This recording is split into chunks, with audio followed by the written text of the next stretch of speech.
Nemsa kaukte ngur sanglur Delhi dagi virtual oina mifam yauki. Ngarang dagi hoki batara gani thui subi State Assembly ki tare suba mifam da Delhi dagi Deputy Minister Nemsa Kipgen amasum MLA singur salung sanati amasum LM kaukte virtual oina saruk yakri. Manipur ki koki sing nam nataba Chursampur amasum Kangpokpi district ki cycle na sing batana tana Delhi da su irang to marakta Assembly ki mifam virtual oina Delhi Manipur bawon dagi saruk yakhi bani. Delhi ki Manipur bawon amati Manipur Legislative Assembly na sinduna Manipur bawon na Nemsa Kipzena mayai da phamlaga LM kaukti amasum ngursalung sanati na matai da phamduna ngarangi Assembly mifam duna saruk yakhi. Manipur ki Governor Ajit Kumar Balana Governor address piduna haudokiba session aduna House the ruling party ki puna member nifugu humdoina masa laktuna saruk yakhi. Ruling party ki Kangpokpi AC ki Deputy Minister Nemsa Kipgen MLA sing LM kaukti amasum ngursalungna virtual oina saruk yabaga loinana puna ruling party ki MLA nifugu tarukna saruk yakhi. Session aduna virtual oina MLA kharana saruk yakhiba adugi ayaba pibinabagi wapam Manipur ki Minister Y Kemsana Speaker ki puning singsiladuna House ta hai. Housing laibi state asigi law and order ki khudong sadaba phibam asina ngasigi session asida yawu yabi khudong sadaba laibana House ki member khara virtual oina satharibi session asida yawu yabi ayaba pibiyu. Madhya Pradesh Legislative Assembly di pangthokiba Assembly mifamda member khara virtual oina saruk yakhiba laikre haina paladuna House ki member khara virtual oina session asida yawbagi khudong saba PBU haiba wafam Chief Minister na thamki. Chief Minister Khemsa na thamlagliba wafam adu House na ayaba piba Yaraklabra hain Speaker Saitrabatana House ki members ki monangki. House ki members na ayaba pire haibadigi House ki members aduna virtual oina saruk yabi ayaba pibadigi virtual oina saruk yabi ayaba pire haina Speaker na lauthoki. Ruling party ki BJP ki Thalon AC ki Bungjagin Balte Henglep AC ki BJP ki MLA Lezamang Haukip Saikot AC ki MLA Paulilan Haukip amasum Saitu AC ki Independent MLA Haukholet Kipgen saruk yakiti. Opposition party on the Kuki People's Alliance MLA sing Cycle AC ki Kemni Haukip Hangsing Amasum Singat AC ki Sinun Tangsu Ngarangi Taragani to Super Manipur Legislative Assembly ki Tare Suba Session Adura Sarugakidi Session Adura Opposition Congress Party ki MLA sing Okram Ibobi K Mega Sandra K Ranjit TS Lokeswara Amasum O Suraj Kumar Sarugaki Surasampur ki Irang da aso open yauki Kokizau miyam ki apamagi mayokta Kokizau MLA khrana Y Kemsana lusingba anoba lengashida yauksin kibabu yaningdaba utladuna Sursampur naha kyana irang sagalakpadigi security force na tear gas shell sing kaptuna irang lakshindana bonakri security force ki gari kaire irang horakpasing aso open yaunakri paugi likunsin hai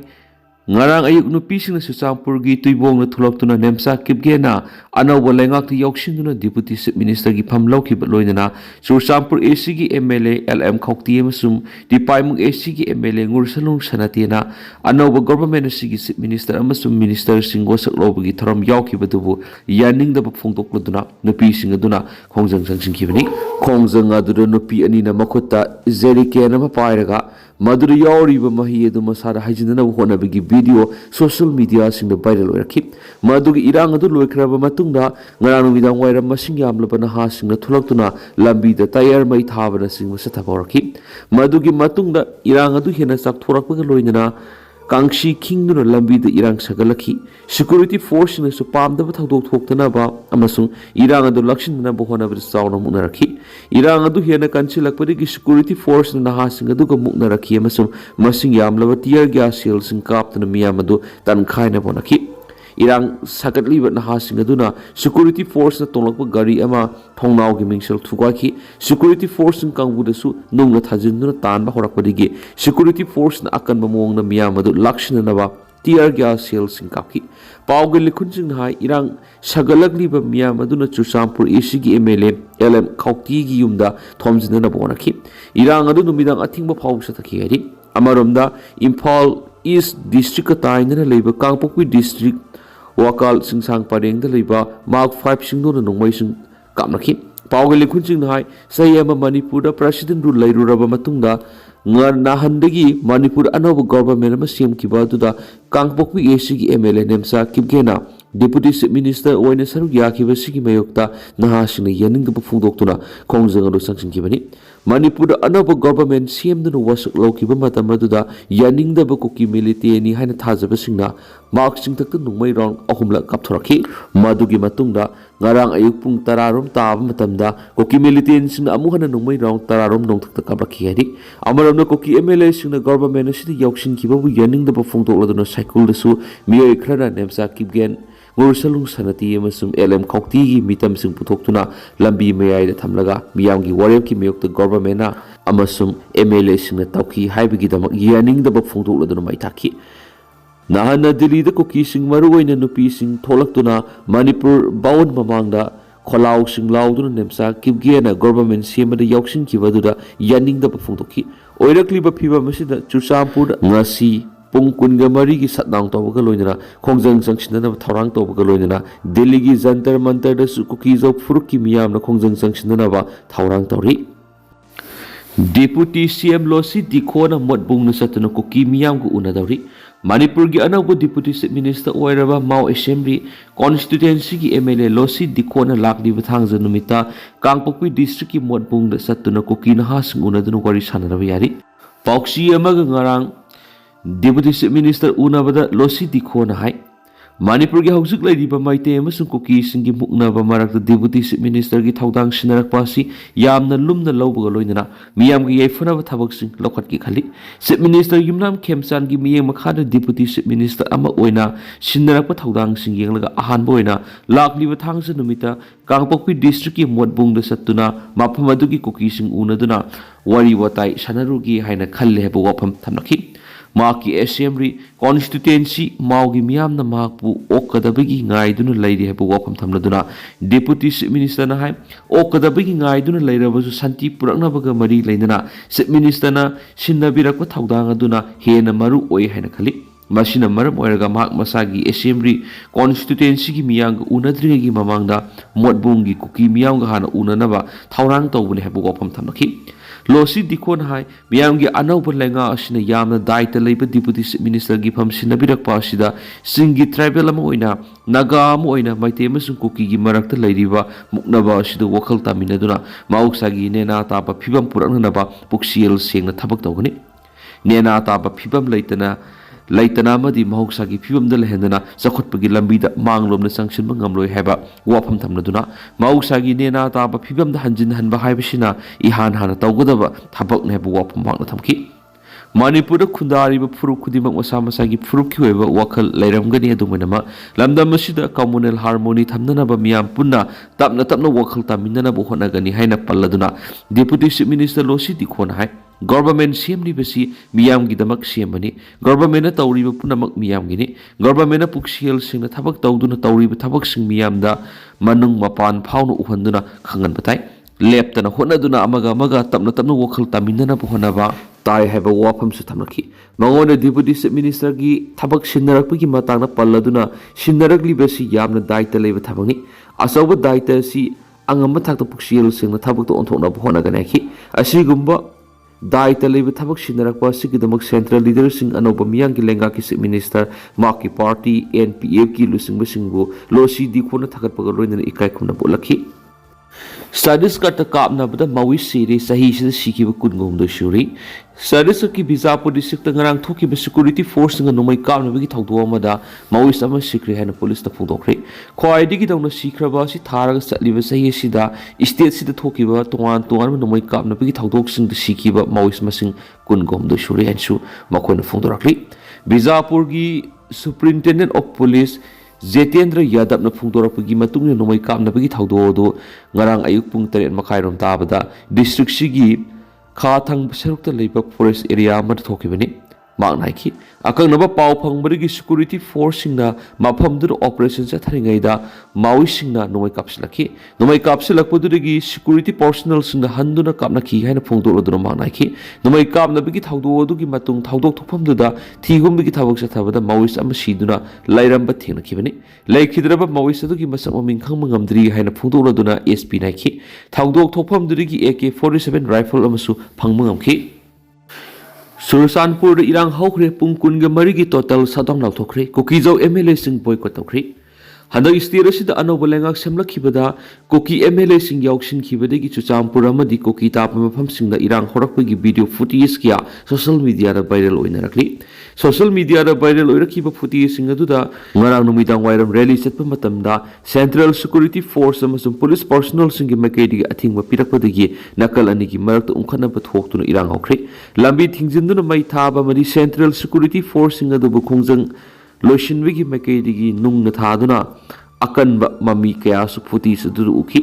loidana khongjang loisingi maikedi asu open yakhi adu thawdo asigi matangda akupa paudi akupa marolgi mari leinaba authority digi pausina phangma matam phawbudri phangmam khidi maraksita koki jaw miyam gi thajaba manghanduna lengak semari yauri be MLA sing koki jaw na taba mafam singda koki jaw council KJC na social boycott okre khongjanga su sagoladuna Chuchampur district koki student organization KSO na su district asida pungkun ga mari gi total sadong okre koki jaw council gi information and publicity na thadorak wa chirol man hai koki jaw gi MLA kharana manipur lengak sembar saru yasiliba sima KJC su group singamadi MLA sing puna lokhibu warep adugi mayoktani central amadi state lengana koki jaw miyam na taliba legislature leiba union territory ama leiba asigi constitution ki matungina piduna political goeba settlement ama purak thringaida lengak semba yaudana ba lokhibu warep adu tungoinaraga koki MLA kharana khong thangjilakpa sima akan mamong ni yaningdi thokliba kangluki irang asigi sapa political gi warosina ma purak thringaida lengak semba saruk yapam thokti maitai phuruki mihut singna namna yauri ba lenga ama sema matamda koki jaw miyang gi mihut singna saruk yasiliba sima makhoi se khoi gi yekna ba puna satmina bani haina lawi MLA singa sin lorak liba khongthang asima koki jaw miyang gi saina na thairaga masagi kangluma ki miyoi singi thajaba manganmani koki jaw miyang gi unity amadi ihul namthaduna thamlaga thajaba manganana bo khonaragdiba thongasi KJC na lumna lawi maramaduna manipur lengak sembari yauri MLA sing koki jaw taba mafam singda social boycott tawragani loinana koki jaw gi miyam na su hairibe MLA sing asiga karigumba hiram amataga mari leinana ba khonaroidabani lengak sembari yauri koki jaw MLA singna lauriba phirep handoktriba phawba social boycott ki khongjang handokloi hanasu sirol aduna makhatari yumthangnaba Nagaland gi di district tarukta frontier Nagaland territorial authority CMB gi khuyek pinakri kumjai lising amaga samapan gi yangkai ge tarik ki December amada Assam gi Naga Hills district oina lairambadi gi haujik ki Nagaland asi oirakhibaga loinana Manipur gi sahi nipan ngan khatna kumjai lising amaga samapan go humfu ko humdoi gi December da laiwa asi gi mapung phab state taraga taruk suba state oirakhiba Nagaland gi puwari da sanagi meng iduna lehoraga da thawdo amada ngarang Nagaland gi chief minister ENPO amasum Home Minister Amit Shah na Nagaland gi district tarukta frontier Nagaland territorial authority semnabagi khuyek pinakri haujik lairiba Nagaland gi apunba district taraga tret adudi Somokedima Dimapur Kipire Kohima Honglen Meluri Makoksung Mon Newland Noklak Peren Pek Samator Toyensang Seminyu Wakha amasum zon hebotoni aduba ngarang khuyek pinakibegi matungina Nagaland gi apon district taraga tre asigi manungdagi Kipire Longland Mon Noklak Samator amasum Toyensang gi oina frontier Nagaland territorial authority lehelagani haribo apam singarang New Delhi the Home Minister Amit Shah district tarugasi ki tongan lengak ron pipina ba akan makhongjang singsang silakiba is the Nagaland People's Organization ENPO gi lusing basing amasum Nagaland lengak ki minister Nepirio ohungi marakta khuyek pina duna yanakibani miyam bunong mai sindo na masin men basing military crackdown sa thabiyu Ranjit sayum pharaglaba kangluk irang asigi manungda miyam puna mangna ingta papami masagi yumda hanjin hanbiu haina lawbu ngamhandana nomai sindo la thamnaga masin meliba lon yadabu khulai paibisin gi matakta haujik lakliba anabu government sina military crackdown sa thabiu maduna triba makai lamda masida ingta papurakpa oithokloi haina opposition MLA Kangujum Ranjana phongdokri ngarang sathakiba assembly gi nauna CM kiba government pangal sangeng unaba motion gi khanabra saruk yakhibo opposition bench tagi member ke Ranjit Sugunu na hai governor lengakpa president rule sina miyam gi ningba thungan ngamdi haibesidi ꯑꯗꯨꯃꯛ ꯃꯤꯌꯥꯝꯅ ꯈꯪꯂꯤ ꯇꯝꯄꯥꯛꯇ ꯂꯩꯔꯤꯕ ꯃꯤꯌꯥꯝ ꯄꯨꯝꯅꯃꯛꯅ ꯏꯪ ꯇꯞꯄ ꯄꯥꯝꯃꯤ ꯂꯥꯟꯖꯦꯟꯅꯔꯒ ꯂꯩꯔꯤꯕꯁꯤꯡꯅꯁꯨ ꯃꯁꯥꯒꯤ ꯃꯌꯨꯝꯗ ꯍꯟꯖꯤꯟꯍꯟꯕꯤꯔꯣ ꯍꯥꯏꯅ ꯂꯥꯎꯔꯤ ꯆꯤꯡꯗ ꯂꯩꯔꯤꯕ ꯃꯤꯌꯥꯝꯅꯗꯤ ꯇꯝꯄꯥꯛꯇ ꯂꯩꯔꯤꯕ ꯃꯤꯌꯥꯝꯅ ꯂꯥꯎꯔꯤꯕꯁꯤꯒꯤ ꯑꯣꯟꯅ ꯇꯩꯅꯕꯗ ꯁꯦꯄꯔꯦꯠ ꯑꯦꯗꯃꯤꯅꯤꯁꯇ꯭ꯔꯦꯁꯟ ꯄꯤꯌꯨ ꯌꯨꯅꯤꯌꯟ ꯇꯦꯔꯤꯇꯣꯔꯤ ꯄꯤꯌꯨ ꯍꯥꯏꯅ ꯗꯤꯃꯥꯟ ꯇꯧꯔꯒ ꯂꯩꯔꯤ ꯉꯁꯤ ꯐꯥꯎꯕ ꯄꯤꯁ ꯄꯥꯝꯃꯤ ꯍꯥꯏꯅ ꯂꯥꯎꯕꯗꯤ ꯇꯥꯗꯦ ꯔꯟꯖꯤꯠꯅ ꯍꯥꯏꯈꯤ ꯆꯤꯡꯒꯤ ꯃꯤꯌꯥꯝꯅ ꯏꯪ ꯇꯞꯄ ꯄꯥꯝꯂꯒꯁꯨ ꯃꯁꯤꯅ ꯁꯥꯟꯇꯤ ꯄꯥꯝꯃꯤ ꯍꯥꯏꯅ ꯂꯥꯎꯕ ꯉꯝꯍꯟꯗ꯭ꯔꯤꯕꯁꯤꯒꯤ ꯃꯔꯝꯁꯨ ꯈꯪꯉꯤ ꯆꯤꯡꯗ ꯂꯣ ꯑꯦꯟ ꯑꯣꯔꯗꯔ ꯂꯩꯇ꯭ꯔꯦ ꯍꯥꯏꯕꯁꯤꯁꯨ ꯑꯩꯈꯣꯏꯅ ꯂꯣꯏꯅ ꯈꯪꯅ ꯎꯅꯔꯕ ꯉꯥꯛꯇꯅꯤ ꯂꯣꯅ ꯌꯥꯗꯕ ꯃꯑꯣꯡꯗ ꯑꯐꯕ ꯃꯈꯜꯒꯤ ꯅꯣꯡꯃꯩ ꯃꯄꯥꯟꯒꯤ ꯂꯩꯕꯥꯛꯇꯒꯤ ꯄꯨꯁꯤꯜꯂꯛꯄ ꯑꯐꯕ ꯃꯈꯜꯒꯤ ꯅꯣꯡꯃꯩꯁꯤꯡ ꯄꯥꯏꯔꯒ ꯃꯈꯣꯏꯅ ꯇꯧꯅꯤꯡꯕꯗ ꯇꯧꯔꯒ ꯂꯩꯕ ꯎꯅꯔꯦ ꯆꯤꯡꯒꯤ ꯃꯤꯌꯥꯝꯅ ꯁꯥꯟꯇꯤ ꯄꯥꯝꯃꯤ ꯍꯥꯏꯅ ꯂꯥꯎꯕꯒꯤ ꯃꯍꯨꯠꯇ ꯁꯦꯄꯔꯦꯠ ꯑꯦꯗꯃꯤꯅꯤꯁꯇ꯭ꯔꯦꯁꯟ ꯄꯤꯌꯨ ꯍꯥꯏꯅ ꯂꯥꯎꯍꯜꯂꯒ ꯊꯝꯂꯤ ꯍꯟꯗꯛꯇꯁꯨ ꯍꯧꯈꯤꯕ ꯖꯅꯋꯥꯔꯤ 12 ꯁ꯭ꯇꯦꯠꯍꯨꯗ ꯐꯪꯕ ꯅꯨꯃꯤꯠꯇ ꯀꯛꯆꯤꯡ ꯈꯨꯅꯧꯗꯒꯤ ꯅꯍꯥ ꯑꯣꯏꯔꯤꯕ ꯅꯨꯄꯥ ꯑꯃ ꯀꯨꯀꯤ ꯈꯨꯠꯂꯥꯏ ꯄꯥꯏꯕꯁꯤꯡꯅ ꯐꯥꯔꯕ ꯃꯇꯨꯡ ꯀꯥꯞꯇꯨꯅ ꯍꯥꯠꯈꯤꯕꯒꯤ ꯊꯧꯗꯣꯛ ꯃꯤꯌꯥꯝꯅ ꯚꯤꯗꯤꯑꯣꯗꯒꯤ ꯎꯅꯈ꯭ꯔꯦ ꯑꯁꯤꯒꯨꯝꯕ ꯄꯤꯁ ꯄꯨꯔꯛꯅꯕ ꯍꯣꯠꯅꯕꯗ ꯑꯄꯟꯕ ꯄꯤꯔꯤꯕꯁꯤ ꯊꯤꯡꯗꯕ ꯌꯥꯔꯣꯏ